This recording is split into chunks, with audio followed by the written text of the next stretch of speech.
Ngayon po ay magkakaroon ng bagyo ngayong May 2 at May 3 dito sa UAE. Naglagay po ako ng guidance sa video na to para makita ninyo yung update ng bagyo sa bawat oras at magkaroon tayo ng guidance. Paalala lang po sa ating mga kababayan ay mag-ingat sa panahon na ito. Huwag nang muna tayong pumunta sa mga pang-publikong lugar. Kung maaari po ay mag-stay muna tayo sa bahay. At huwag po tayong pumunta sa mga malalapit sa pangpang o malalapit sa dagat. Iwasan din po natin ang umapak sa kahit na anong baha kasi po maaari tayong makuryente dyan.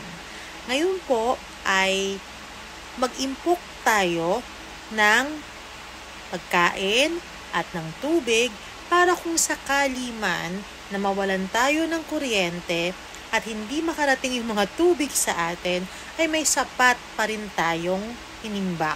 Ganon din ng pagkain.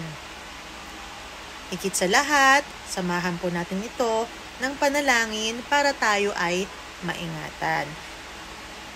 Tulungan din po natin ang bansa na ito na tumulong sa mga nangangailangan. Tingnan nyo po ang video pagkatapos nito para makita ninyo ang forecast sa araw at oras na magga-guide sa atin sa maaaring mangyari. Ang forecast po nito ay maaaring magbago anytime. Maraming salamat po. Paalala lang po na lagi tayong mag-iingat sa lahat ng pagkakataon at huwag palalakihin ang ganitong mga bagay. Huwag natin bibigyan ng pag-aalala ang ating mga kamag-anak sa Pilipinas dahil mahal din natin sila. Alam din natin na tayo ay safe basta't nasa bansang ito at mag-ingat din po tayong lahat. Stay safe, stay at home, and try your best na maging maayos, okay? Huwag tayong ngarag. Yun lang yun. Huwag natin palalakihin yung mga bagay na kaya naman nating gawan ng paraan.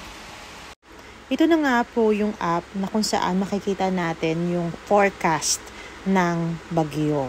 So, tinest ko muna siya ng Friday kung kamusta ba tayo sa Friday, kung meron pa bang malakas na pag-ulan. So, pinapakita po dito na clear naman na sa Friday.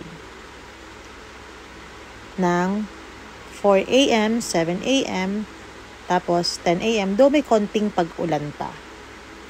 Dito naman, makikita na sa Thursday 7 a.m., medyo malakas na talaga yung ulan with thunderstorm na.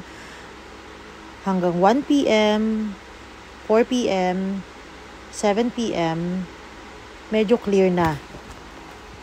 Yan po yung nakita natin dito sa app na ito. Pwede nyo rin pong i-download ang app na ito, ventusky.com, para makita po yung update.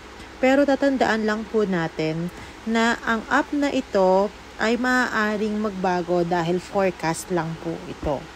So, anytime, maaaring magbago ito. So, meron kayong mga balak is siguraduhin natin na magawa natin ang lahat based on the proper updates.